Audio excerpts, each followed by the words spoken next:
when Thomas Raines inherited his grandfather's quiet Florida home. He didn't expect betrayal to be waiting at the doorstep. Before his name was dry on the deed, a neighbor had sold the house in a forged auction. But as the cash was handed over, the sheriff was already waiting.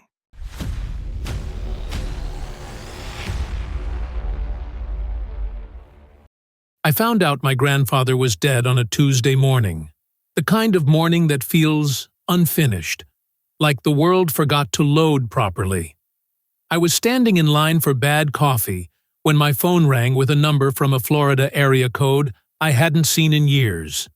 By the time I hung up, the coffee was cold, my hands were shaking, and my life had quietly shifted into a different lane without asking for permission. My grandfather Henry raised me for most of my childhood after my parents bounced between bad decisions and worse excuses. He was a Korean War veteran, stubborn in the specific way only old men with strong backs and weak patience can be. His house sat on the edge of a quiet town, not part of any homeowners association, not fenced in by rules or opinions. Just a weathered place with creaking floorboards, citrus trees in the back, and a porch that smelled like motor oil and old books. According to the will, the house was mine. Simple sentence, complicated reality. The attorney explained that probate would take time. The county had switched registrars, the digital system had been updated, and apparently half the paperwork still believed it was 1980-something. I signed what I could, initialed what I was told to initial, and was assured that ownership would be transferred as soon as the registry caught up with reality. I'd heard that phrase before. It usually meant trouble. I drove down 2 days later. The house looked exactly the same, which somehow made it worse. Same peeling paint, same mailbox leaning like it had given up on balance.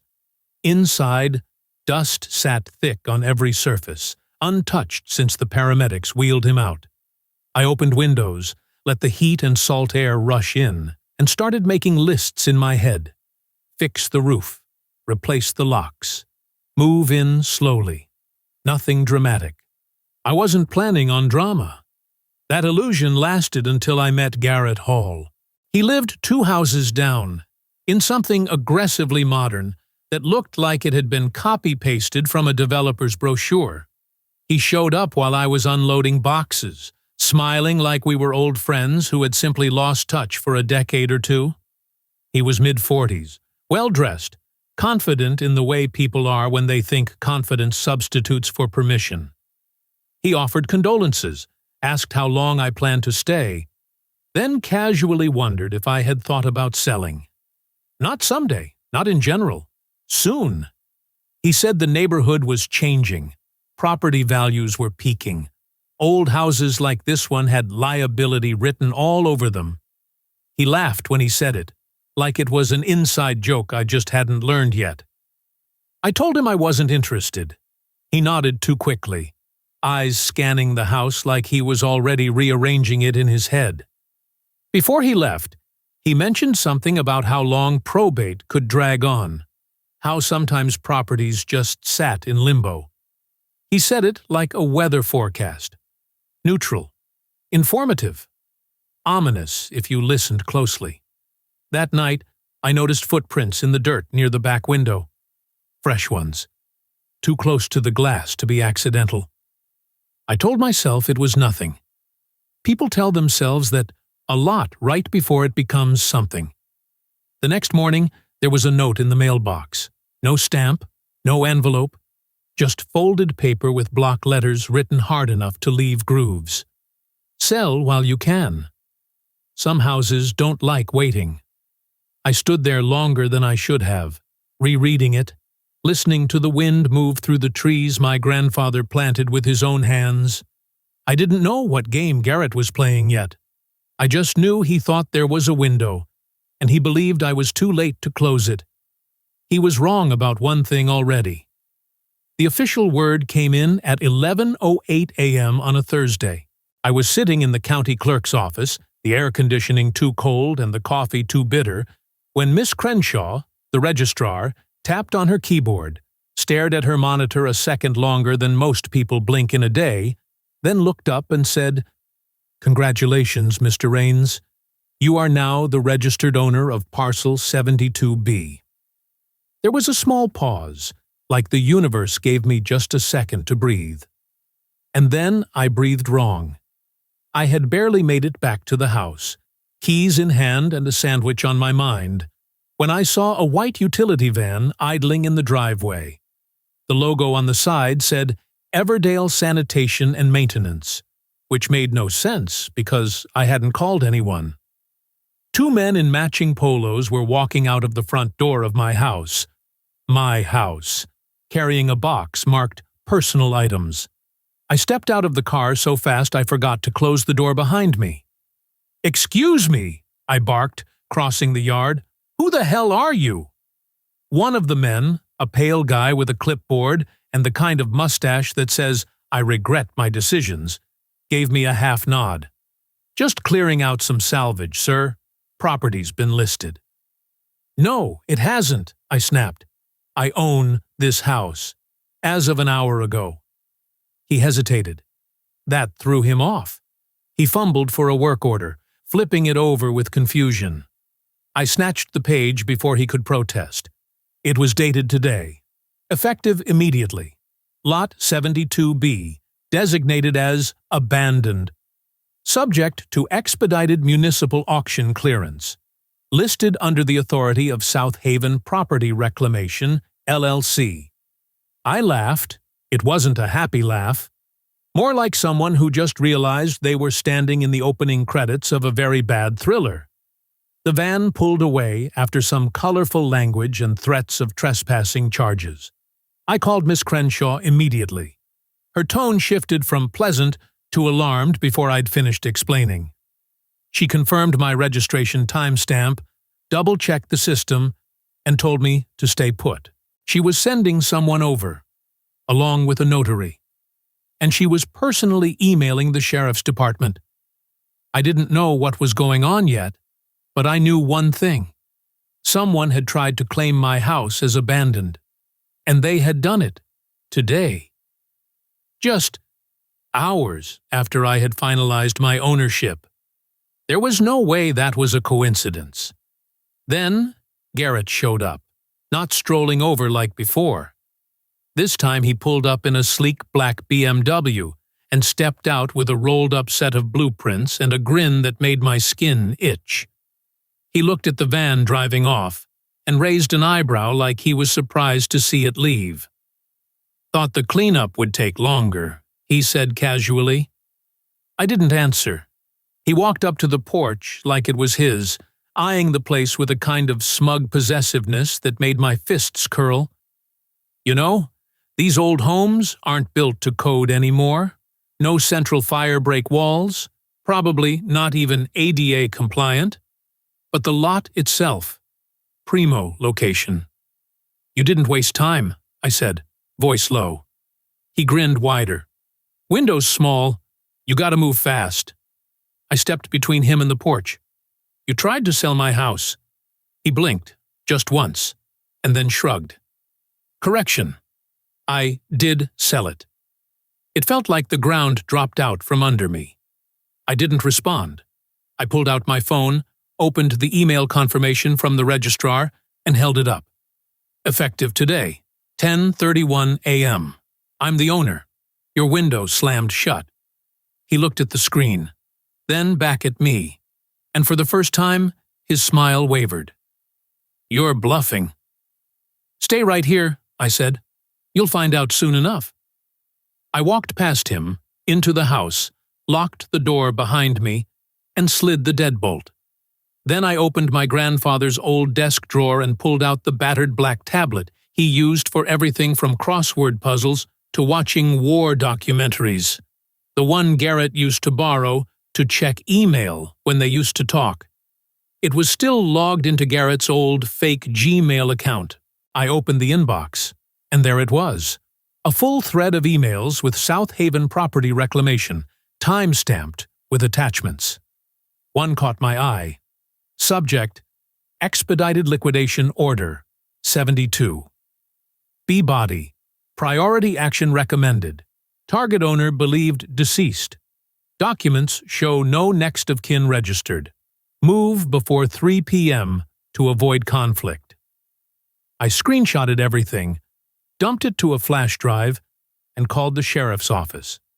By the time I walked back outside, Garrett was gone. Tire tracks in the driveway were the only thing he left behind. But I had a feeling I'd see him again. Very soon. I didn't sleep that night. Not because I was afraid. That feeling had passed. What I felt now was something colder, cleaner, precision. I stayed up sorting the screenshots, printing duplicates, backing up the files 3 different ways. I went through every drawer, every folder my grandfather ever owned, and pulled out tax records, property deeds, military service papers, anything that said this house was his and now mine. Then I waited. The knock came at 9:40 the next morning.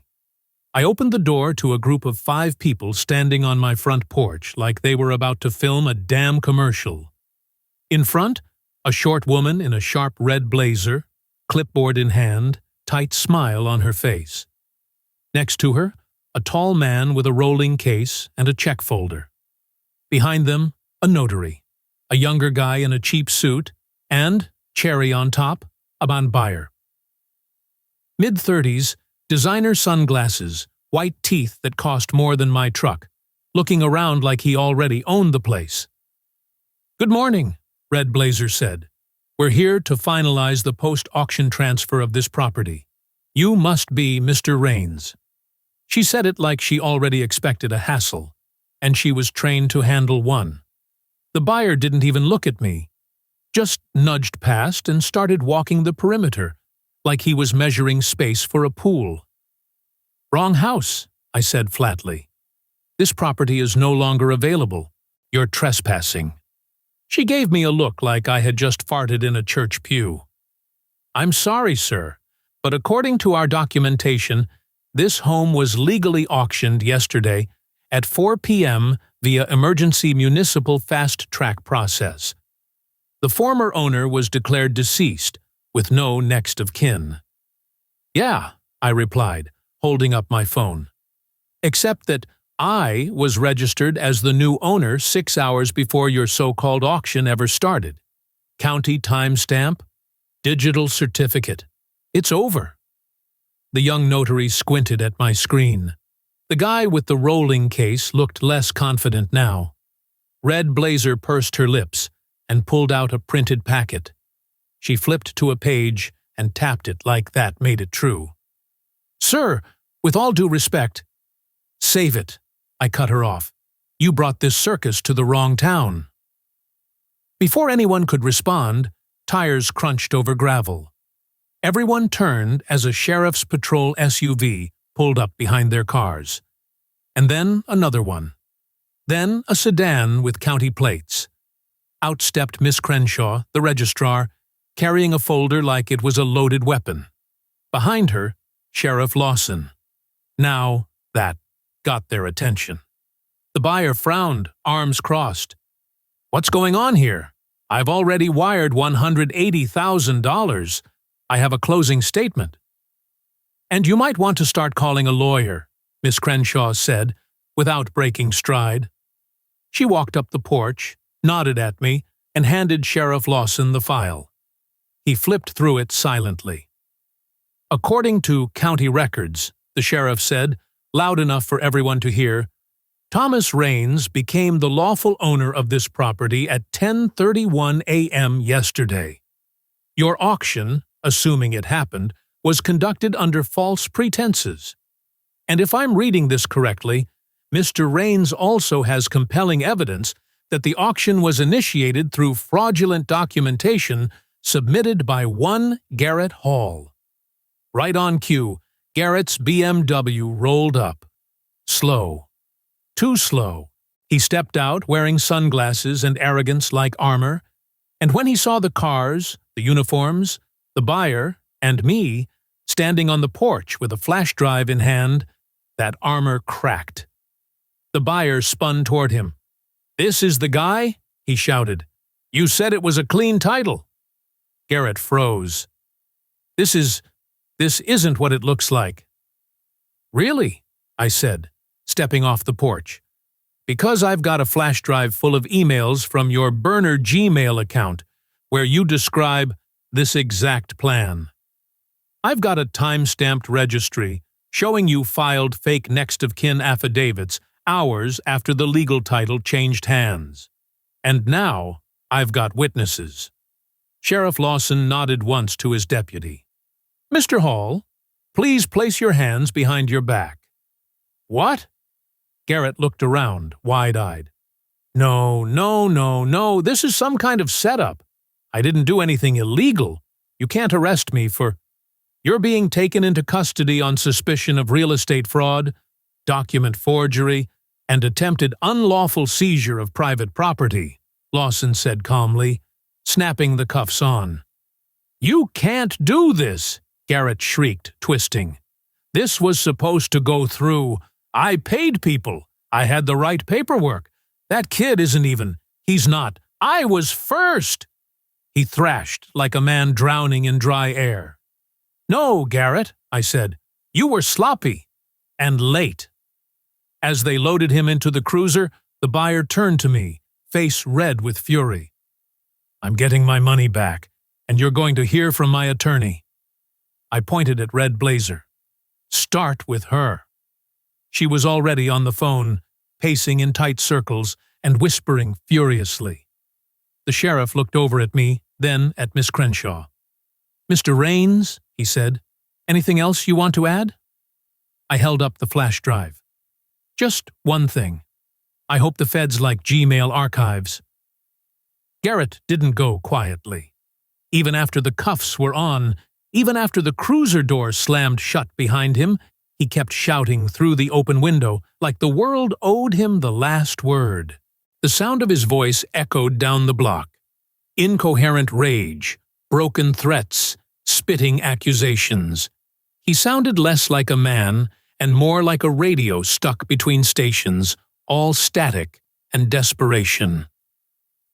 Sheriff Lawson shut the window without a word. The rest of the crowd scattered fast.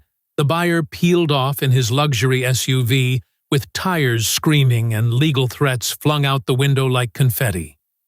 The notary slinked into his compact car and disappeared.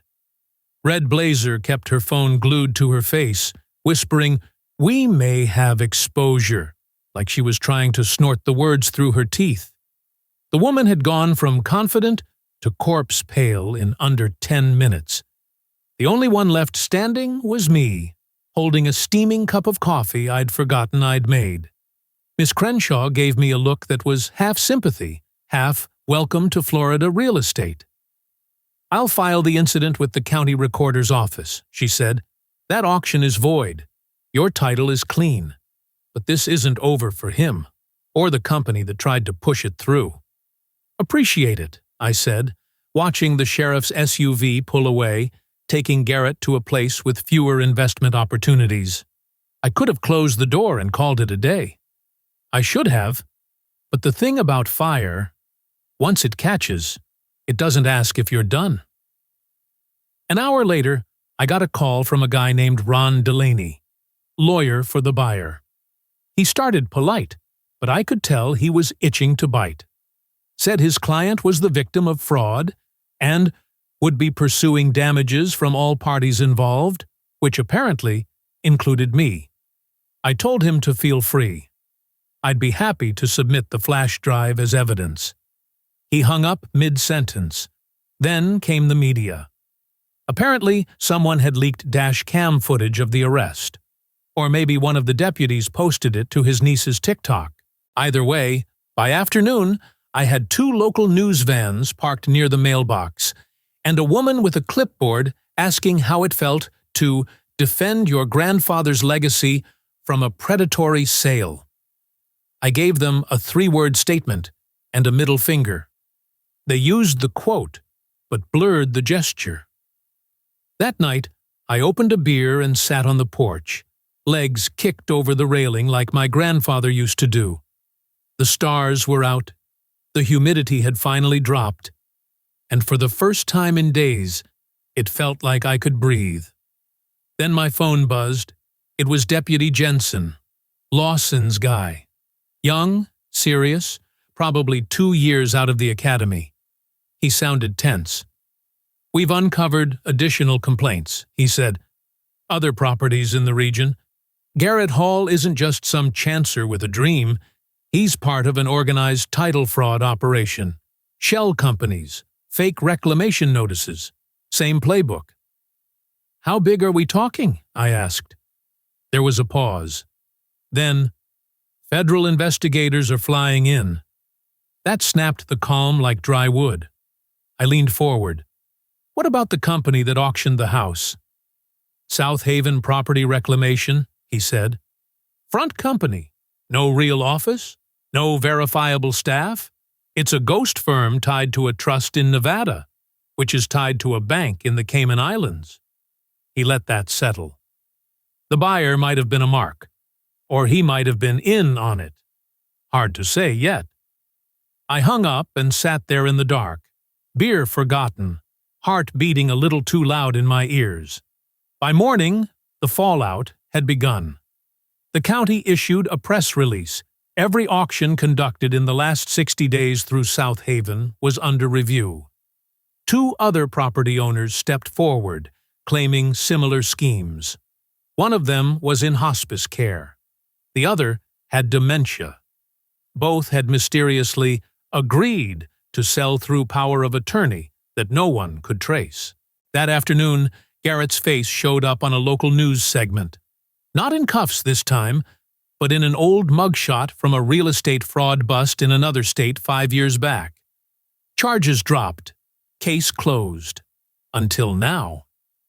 And just when I thought the week couldn't get weirder, I opened the mailbox to find another note. Not handwritten this time. Printed. Anonymous. "He's just the beginning." I read it 3 times. No return address, no signature, no fingerprints. I checked. Just an invitation to paranoia. I didn't sleep that night either. Only this time, I didn't wait for someone to show up. I installed 2 more cameras, changed the locks, bought a reinforced mailbox, and bolted it shut from the inside. And I contacted my attorney. Because I had a feeling Garrett wouldn't be the last snake to crawl out of the hole. He just happened to be the first one dumb enough to get caught on my lawn. I arrived at the courthouse wearing the only suit I owned, one that smelled like mothballs and bad memories. It used to be my dad's. It fit a little too tight in the shoulders and a little too loose at the waist, which felt like a metaphor for my entire week. The courthouse was old, too much beige, too many squeaky floor tiles, and the faint smell of copier toner that no air freshener could kill. I sat on the plaintiff's side of the courtroom, hands resting on a manila folder stuffed with evidence, and watched the room fill up with tension in khakis. Across the aisle sat Garrett Hall. He looked worse than I remembered. Thinner, pale, like someone who'd spent the weekend pacing a 5x8 cell, and finally ran out of lies to tell himself. His lawyer was young, expensive-looking, and visibly annoyed to be there. She kept flipping through a stack of papers like she was still hoping one of them might contain a miracle. They were going to need one.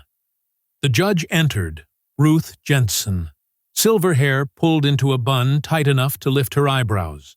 Her voice had the tone of someone who didn't suffer fools but was professionally obligated to interact with them.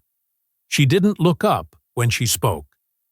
"This court will now hear the case of Thomas Raines versus Garrett Hall et al. On charges of fraud, forgery, attempted unlawful seizure of property, and civil damages. Mr. Raines, you may proceed." My lawyer, a blunt, barrel-chested man named Meyer, stood and began laying it all out. The forged documents, the fake auction, the burner email accounts, the timestamps, the police report, the videos, the news coverage, the feds. At one point, he held up the flash drive like it was Excalibur, dropped it into a laptop, and played a screen recording of Garrett's emails. In one message, Garrett wrote, "Target's name is Thomas Raines. Grandson. Not officially in the system yet. We can get in and out before he clears title. Use standard filing bluff. Buyer already lined up. He thinks it's bank-owned." The courtroom got real quiet. Garrett shifted in his seat like the bench had started burning. Then Meyer pulled out a document, notarized, dated, and signed, proving my ownership had been legally recorded. 37 minutes. Before Garrett filed his false claim. "That, Your Honor," Meyer said, turning to Judge Jensen, "is what we call fatal timing." Garrett's lawyer tried to fight back, claimed miscommunication, suggested Garrett had misunderstood the process, called it a paperwork issue, not criminal intent, even argued that my documentation wasn't submitted with sufficient visibility for Garrett to have reasonably known he was acting in bad faith. Judge Jensen cut her off like a guillotine. "Miss Clarkson, are you suggesting that your client accidentally forged documents and submitted a fraudulent affidavit stating the sole heir was deceased?" The lawyer swallowed. Garrett rubbed his forehead like it might erase the last 10 minutes. Then the prosecutor took over. Apparently, the district attorney's office had been sitting on a file the size of a phone book. They pulled up financial records linking Garrett to 2 other shady property transfers, bank accounts under aliases, shell companies registered to P.O. boxes in 3 states, IP logs placing Garrett at a local library the exact time the forged documents were filed. He'd even misspelled the word affidavit the same way in all 3 cases. Sloppy, desperate, busted. And then came the witness, a retired notary public, white hair, shaky hands, called in by the prosecution. She looked at Garrett, blinked twice, and said, "That's the man who brought me the fake ID and told me the elderly homeowner had given him power of attorney. I knew something felt off, but I didn't have proof back then. Now I do." Garrett sank into his seat like it was trying to eat him. When the prosecution finished, Judge Jensen leaned forward, hands folded. "I've seen my fair share of real estate fraud, Mr. Hall," she said, "but rarely one this arrogant, this clumsy, and this deeply disrespectful to the concept of law. You targeted a grieving family. You manipulated official systems. You tried to profit off a corpse." She banged the gavel once, clean and loud. "Guilty on all counts. 6 years state custody. Restitution in the amount of $90,000 to Mr. Raines. All real assets held in Garrett Hall's name are to be liquidated." Garrett stood up, or tried to. He opened his mouth like he was about to scream something heroic or tragic, but all that came out was a dry hiss. The bailiff cuffed him and started walking him out. That's when he lost it. "You think this is over? You think I'm the only one doing this? They'll replace me in a week. You're all pawns. You're not even scratching the surface." Judge Jensen raised an eyebrow. "Then let them come," she said. The courtroom buzzed. Reporters scribbled like their pens were on fire. I sat back in my seat, not smiling, just breathing, deep, and finally clean. 6 weeks later, Garrett's house went up for sale. The listing was dry, 2-bedroom, 2-bath, recently vacated, with motivated sellers and potential for renovation. It didn't mention the fact that the previous owner had tried to steal a dead man's house, got cuffed on my lawn, and screamed conspiracy theories all the way to the squad car. I considered leaving a Google review under the listing, but my lawyer said that probably wouldn't help with the settlement. Speaking of which, $90,000 landed in my account 3 days after the judge signed off. Blood money, in a way. Not that I minded. I used a chunk of it to pay off my student loans, another to renovate the roof, and the rest I locked in savings for the kind of peace of mind you can't get with a baseball bat and a security camera, though I still had both. The county formally nullified the auction. Buyer got his money back, eventually, but not before filing a separate lawsuit against the auction firm.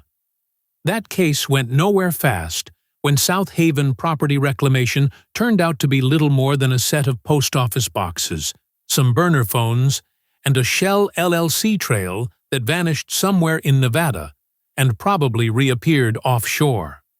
The Department of Justice launched a broader investigation. Turns out Garrett wasn't just dabbling in amateur fraud. He'd been part of a low-level ring that targeted estate properties in legal limbo.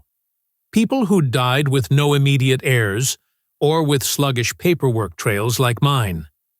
They'd found at least 7 other properties, caught in the same net, and one poor woman had her family farm auctioned off while she was in the hospital. That one made it to the front page of the Tampa Bay Times. The feds were building a case. Bigger names, deeper money. Garrett was just the entry point, a greasy little cog in a much more ambitious machine. He wouldn't be seeing parole anytime soon, not with the amount of data his laptop handed over when they cracked it. I testified once more. Closed session, federal court, no press, just lawyers, records, and a slideshow of forged documents that could make your skin crawl. They thanked me. I didn't feel like a hero. Just a guy who happened to be home at the wrong time and refused to roll over. The neighborhood changed after that. Not drastically, but enough. Some neighbors stopped waving. Others brought beer. Miss Kendra, 3 houses down, baked me a lemon cake with "Thanks for exposing the con artist," written in frosting. Sheriff Lawson dropped by once to return my USB drive, shook my hand like we were old army buddies. Even the guy who'd bought the house at the fake auction, Logan Royce, apparently a real estate investor and crypto enthusiast, sent me a text. "No hard feelings, not your fault. Next time, I'll vet the paperwork." I didn't reply. One afternoon, I walked to the edge of my property and stood in the gravel where Garrett used to park his car. His house was still empty, staged for sale, a new realtor's sign bobbing in the breeze like a vulture with a tie. I picked up a rock and etched something into the wood post below the sign. "Not welcome back." 2 days later, I added a permanent sign to my own front yard. Nothing flashy. Just metal and oak, carved letters, easy to read from the road. This property is not for sale. Not to neighbors. Not to anyone. Ever. The next morning, someone had hung a balloon on it. Just one. White. No note.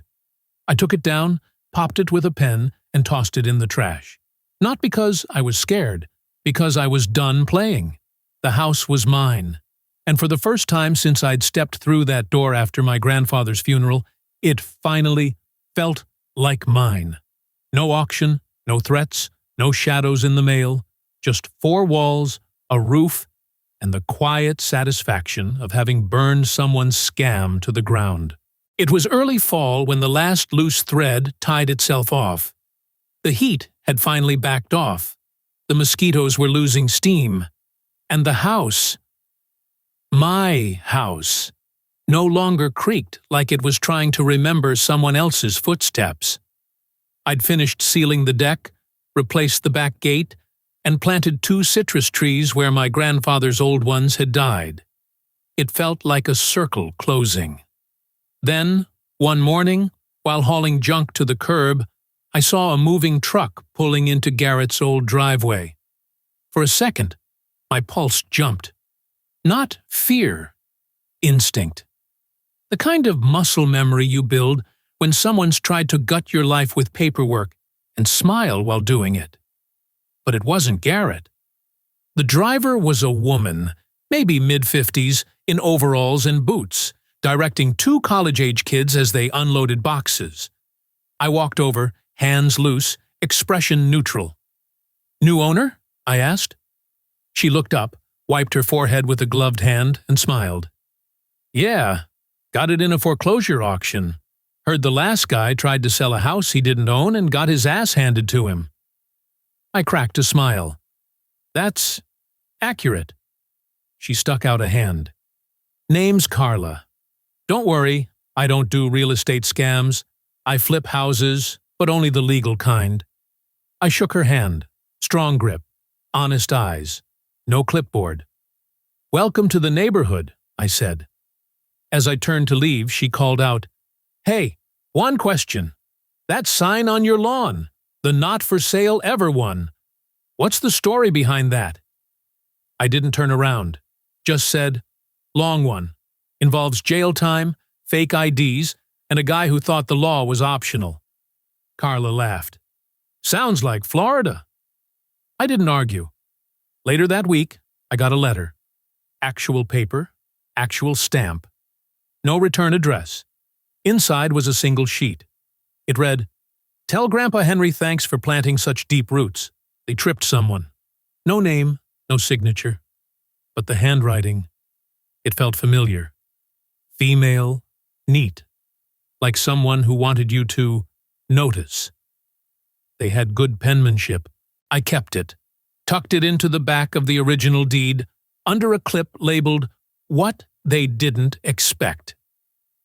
That Saturday, I hosted a barbecue. First one in years.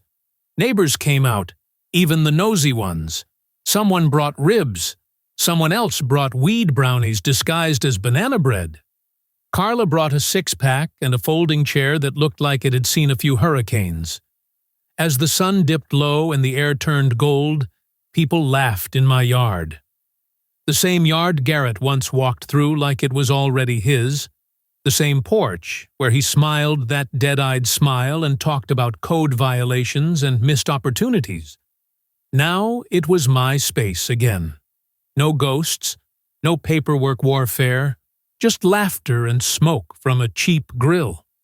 At one point, a local reporter showed up, the same one who'd hounded me after the arrest. She held a recorder, all polished smiles. "Mr. Raines, now that things are settled, any final words for our audience? A lesson, maybe?" I looked right into the camera. No smile.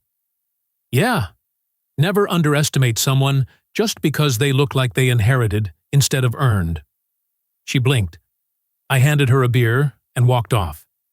By the time the stars came out, the sign on my lawn had a new sticker someone had slapped on when I wasn't looking. Especially not this guy. I left it there. Just this once. The HOA, the invisible one made of neighbors and side eyes and unwritten rules, didn't mind, and neither did I.